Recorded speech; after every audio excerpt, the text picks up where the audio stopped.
پھر ہم نے اپنی کتاب میں بنی اسرائیل کو اس بات پر بھی متنبہ کر دیا تھا کہ تم 2 مرتبہ زمین میں فساد عظیم برپا کرو گے اور بڑی سرکشی دکھاؤ گے۔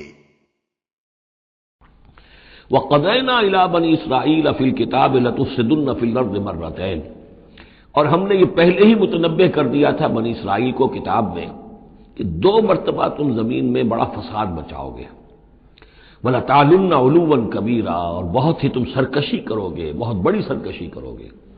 یعنی 2 ادوار تم پر ایسے آئیں گے، شرارتیں کرو گے، سرکشی کرو گے، دین سے دور ہو جاؤ گے، لہو و لعب میں مبتلا ہو جاؤ گے، عیاشیوں کے اندر، اور اس میں تمہارا جو ہے اللہ تعالیٰ کی طرف سے پھر تمہارے اوپر عذاب کے کوڑے برسیں گے۔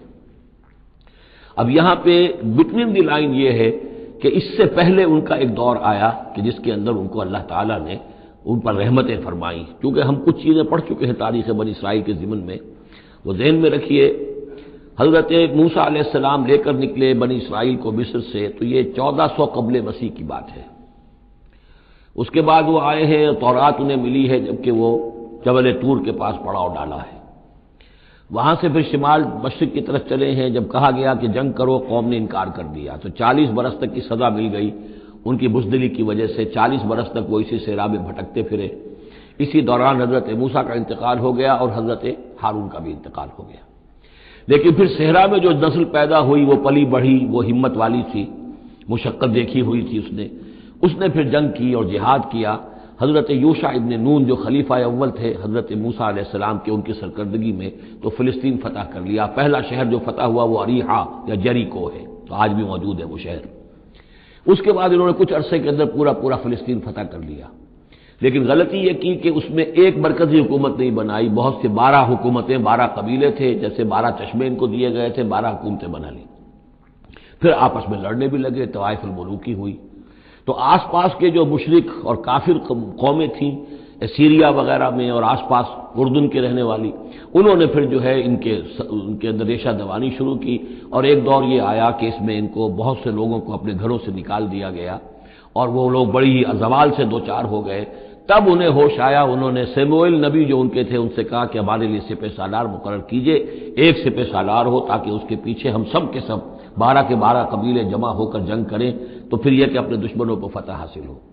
یہ وقفہ تقریباً 300 برس کا ہے، جس کے بعد وہ جنگ ہوئی ہے طالوت اور جالوت کی، اور حضرت طالوت نے جالوت کو قتل کیا۔ پھر حضرت داؤد منظر پر آ گئے، پھر طالوت، حضرت داؤد اور حضرت سلیمان، یہ 3 ان کی حکومتیں ہیں تقریباً 100 برس پر پھیلی ہوئی۔ 16 برس طالوت کے، 40 برس حضرت داؤد کے، 40 برس حضرت سلیمان کے۔ یہ گویا کہ ان کی خلافت راشدہ ہے۔ جیسے ہمارے یہاں حضرت ابوبکر کا دور مختصر ہے، پھر حضرت عمر، پھر حضرت عثمان رضی اللہ تعالی عنہم، یہ مل کر جو ہمارے ہاں بنتے ہیں 24 برس 3 خلافتوں کے، ان کے ہاں یہ 100 برس کا عرصہ ہے۔ لیکن حضرت عثمان کے بعد آپ کو معلوم ہے کہ تقسیم ہو گئی تھی مملکت، اس لیے کہ حضرت علی رضی اللہ تعالی عنہ کی خلافت کو حضرت امیر معاویہ نے تسلیم نہیں کیا، تو شام اور مصر کے علاقے علیحدہ رہے۔ بالکل اسی طرح ہوا وہاں پر بھی کہ حضرت سلیمان کے بعد ان کے 2 بیٹوں میں جو مملکت تقسیم ہو گئی، ایک شمالی مملکت تھی جس کا نام اسرائیل تھا اور سامریہ اس کا دارالخلافہ تھا، ایک جنوبی تھی یہودا اور وہ اس کا جو ہے یا یروشلم اس کا دارالخلافہ۔ تو اس طریقے سے 2 ملک یہ بن گئے۔ یہ زمانہ ان کا ابھی عروج کا بہرحال ہے، کچھ کئی 100 برس ان کے عروج کے گزرے، پھر ان میں خرابیاں آئیں، پھر ان کے اندر شرک، مشرکانہ اوہام آ گئے، دنیا پرستی آ گئی، شریعت کا مذاق بنانا ہو گیا معاملہ، تو پھر ان پر زوال آیا۔ پہلا زوال جو آیا، پہلے اسیرینز نے شمالی مملکت جو تھی اسرائیل کی اس کو ختم کر دیا۔ یہ کوئی ختم کیا انہوں نے اس سے کافی پہلے 700-800 برس قبل حضرت مسیح کے۔ اس کے بعد جو اصل آیا ہے نبوکڈنضر جو نمرود تھا عراق کا، اس کا حملہ ہوا 587 قبل مسیح میں، انہوں نے یروشلم کو برباد کیا، 6 لاکھ کو قتل کیا، 6 لاکھ کو قیدی بنا کے لے گیا، اور یہ کہ یروشلم میں 2 اینٹیں سلامت نہیں رہنے دیں، اور ہیکل سلیمانی کو مسمار کر دیا۔ یہ ان کا بدترین دور آیا۔ تقریباً 125 برس یہ کیپٹیوٹی میں رہے بیبیلونیا میں، 6 لاکھ کو ہانک کر لے گیا وہاں پر، بدترین دور۔ تو پہلا عروج اس کا جو کلائمیکس تھا وہ داؤد اور سلیمان کا دور حکومت، اور پہلا زوال جس کا یوں سمجھیے کہ سب سے نیچے کی پوزیشن یہ ہے جو کیپٹیوٹی کا دور ہے ان کا۔ اس کے بعد حضرت عزیر علیہ السلام ان میں آئے، اللہ نے بھیجا، انہوں نے دعوت اصلاح توبہ کی منادی کی، پھر یہ لوگ کچھ ٹھیک ہوئے۔ ادھر یہ کہ ایران نے حملہ کیا تھا عراق پر اور ان کو آزاد کر دیا تھا کہ جاؤ تم، کیا خورس نے، ذوالقرنین نے، کہ تم جاؤ اور جا کر اپنا شہر دوبارہ آباد کر لو، تو یہ پھر آ گئے، حضرت عزیر کے ساتھ ہو کر آئے ہیں۔ تو یہ تقریباً 458 قبل مسیح میں پھر یہ دوبارہ آئے ہیں۔ تو یہ سمجھیے کہ 125 برس تک یہ جو شہر ہے اجڑا پڑا رہا ہے۔ اسی دوران میں حضرت عزیر کو اللہ تعالیٰ نے 100 برس کے لیے سلائے بھی رکھا ہے، وہ موت ان پر طاری کر دی تھی جو سورہ بقرہ میں ہم پڑھ کر آئے ہیں۔ یہ سارے واقعات کو آپ یوں سمجھ لیجئے کہ یہ علیحدہ علیحدہ ٹکڑے جو ہم نے پڑھے ان کو جوڑ لیجئے۔ بہرحال پھر ان کے اندر یہ کہ ایک نیکی کی تحریک چلی، پھر ان کے اندر لوگوں نے توبہ کی، پھر اللہ نے انہیں دوبارہ ایک عروج عطا کیا، مکابی سلطنت قائم ہوئی، اور وہ جہاں تک دنیاوی حدود ہیں، زمینی حدود، وہ حضرت سلیمان کی مملکت سے بھی بڑی تھی۔ یہ ان کا دوسرا دور عروج ہے۔ لیکن پھر ان کے اندر زوال آیا، پھر خرابی آئی، پھر وہی دنیا پرستی، وہی عیاشیاں، وہی بدماشیاں، وہی مشرکانہ اوہام۔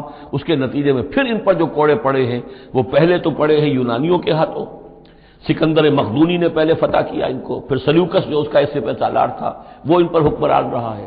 اس کے بعد یہ ہے کہ پھر رومنز آ گئے، رومنز نے ان کو فتح کر لیا، ان کی حکومتیں چلتی رہیں۔ یہ دوسرا دور ہے۔ اس دور میں پھر یہ ہے کہ رومن ہی کے ہاتھوں سن 70 عیسوی میں دوبارہ یروشلم تباہ و برباد ہوا، 1,33,000 یہودی ایک دن میں قتل کیے۔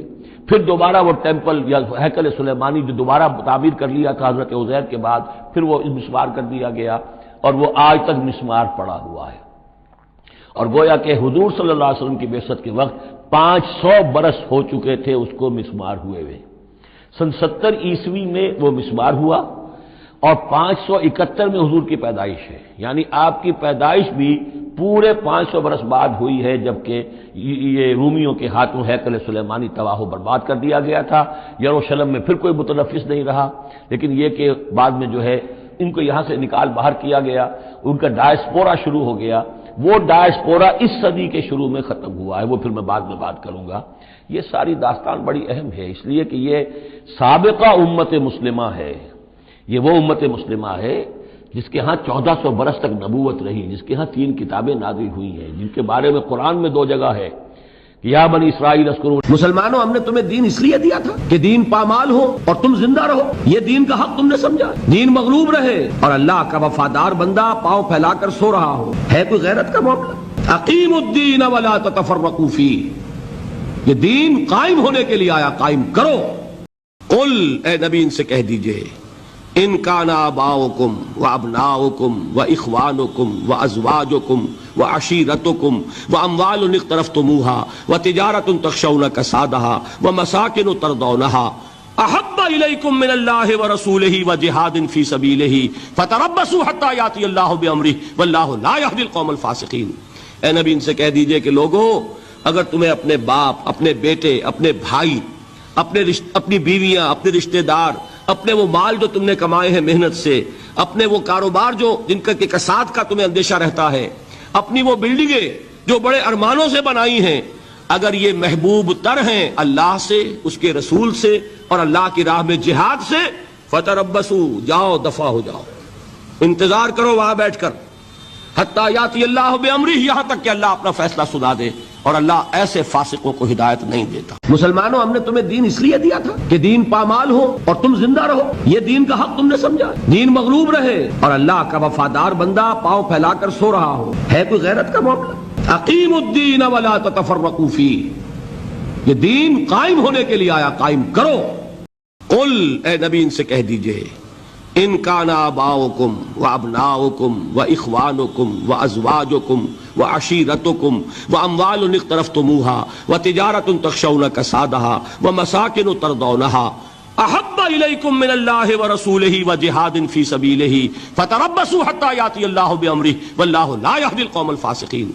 اے نبی ان سے کہہ دیجئے کہ لوگوں، اگر تمہیں اپنے باپ، اپنے بیٹے، اپنے بھائی، اپنی بیویاں، اپنے رشتہ دار، اپنے وہ مال جو تم نے کمائے ہیں محنت سے، اپنے وہ کاروبار جو جن کا کہ کساد کا تمہیں اندیشہ رہتا ہے، اپنی وہ بلڈنگیں جو بڑے ارمانوں سے بنائی ہیں، اگر یہ محبوب تر ہیں اللہ سے، اس کے رسول سے اور اللہ کی راہ میں جہاد سے، فتربصوا، جاؤ دفع ہو جاؤ، انتظار کرو وہاں بیٹھ کر، حتی یاتی اللہ بامرہ، یہاں تک کہ اللہ اپنا فیصلہ سنا دے اور اللہ ایسے فاسقوں کو ہدایت نہیں دیتا۔ مسلمانوں، ہم نے تمہیں دین اس لیے دیا تھا کہ دین پامال ہو اور تم زندہ رہو۔ یہ دین کا حق تم نے سمجھا، دین مغلوب رہے اور اللہ کا وفادار بندہ پاؤں پھیلا کر سو رہا ہو۔ ہے کوئی غیرت کا معاملہ؟ اقیموا الدین ولا تتفرقوا فیہ، یہ دین قائم ہونے کے لیے آیا، قائم کرو۔ قل، اے نبی ان سے کہہ دیجئے، ان کان آباؤکم وابناؤکم واخوانکم وازواجکم وعشیرتکم واموال اقترفتموها وتجارۃ تخشون کسادها ومساکن ترضونها احب الیکم من اللہ ورسولہ وجہاد فی سبیلہ فتربصوا حتی یاتی اللہ بامرہ واللہ لا یہدی القوم الفاسقین۔ اے نبی ان سے کہہ دیجئے کہ لوگو، اگر تمہیں اپنے باپ، اپنے بیٹے، اپنے بھائی، اپنی بیویاں، اپنے رشتہ دار، اپنے وہ مال جو تم نے کمائے ہیں محنت سے، اپنے وہ کاروبار جو جن کا کہ کساد کا تمہیں اندیشہ رہتا ہے، اپنی وہ بلڈنگیں جو بڑے ارمانوں سے بنائی ہیں، اگر یہ محبوب تر ہیں اللہ سے، اس کے رسول سے اور اللہ کی راہ میں جہاد سے، فتربصوا، جاؤ دفع ہو جاؤ، انتظار کرو وہاں بیٹھ کر، حتی یاتی اللہ بامرہ، یہاں تک کہ اللہ اپنا فیصلہ سنا دے، اور اللہ ایسے فاسقوں کو ہدایت نہیں دیتا۔